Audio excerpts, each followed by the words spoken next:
Poklik radiosi. Inson taqdiri. Ukrainaning Odessa viloyatida 4-dekabr kuni 62 yoshida vafot etgan Qirg'izistondagi O'zbek milliy madaniy markazining sobiq rahbarlaridan biri yirik tadbirkor Qodirjon Botirovning janozasi 8-dekabr kuni Toshkent viloyatining Zangiota masjidida o'qildi, lekin marhum yaqinlarining ozodlikda aytishicha, Zangiota tumani hokimligi mulozimlari mayitni dafn etishga ruxsat bermagan. Tafsilotlar bilan Hurmat Bobojon. Qodirjon Botirov shu yilning 4-dekabr kuni Odessa shahrida 62 yoshda olamdan o'tgan edi. Qodirjon Botirov janozasida qatnashgan Ozodlik mobil muxbiri Zangiota qabristoniga Botirovni ko'mishga hokimiyat ruxsat bermayotganini aytdi. Janozani o'qib bo'ldi Zangiotada o'qib bo'ldi-da, Zangiotani orqasida qabriston bor. Shunaqa qabrni ham qazib qo'ygan.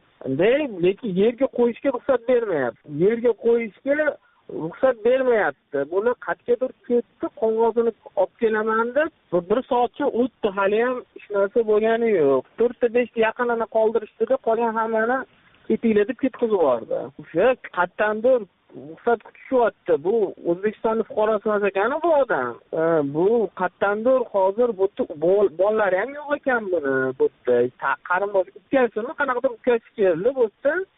Unaqa odam ham ko'p bo'lmadi. Shu andijonliklar, shu vodiyliklar odamlar kelishdi. Shu janoza o'qildi, qabr qazib qo'yilgan. Bizga tepadan nima bo'ldi dedi, gap bo'ldi dedi, qog'ozini olib kelmaguninglarcha yerga qo'ying. Qodirjon Botirovning Turkiyaning Istanbul shahrida bo'lgan yaqinlari bundan oldin marhumni Qirg'izistonning Jalolobodida dafn qilish imkoniyatlarini o'rganishganda, ular bu borada mahalliy faollar, oqsoqollar va rasmiylar bilan maslahatlashuvlar o'tkazgan.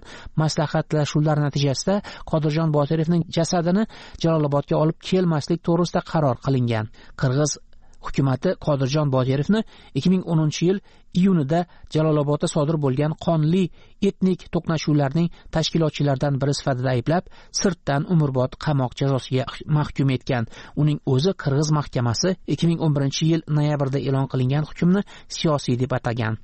Qirg'izistonning eng boy odamlaridan bo'lgan Qodirjon Botirov 2010-yildagi davlat to'ntarishi chog'ida muvaqqat hukumatni qo'llab-quvvatlaganda, qonli voqealar ortidan Qodirjon Botirov 2011-yilda Shvetsiyada boshpana topgandi. So'nggi yillarda u Ukrainada yashayotganda 2010-yil iyunida Qirg'iziston janubida yuz bergan etnik to'qnashuvlarda yuzlab inson halok bo'lgan, 100 minglab odamlar vaqtincha uylarini tashlab chiqishga majbur bo'lgan edi.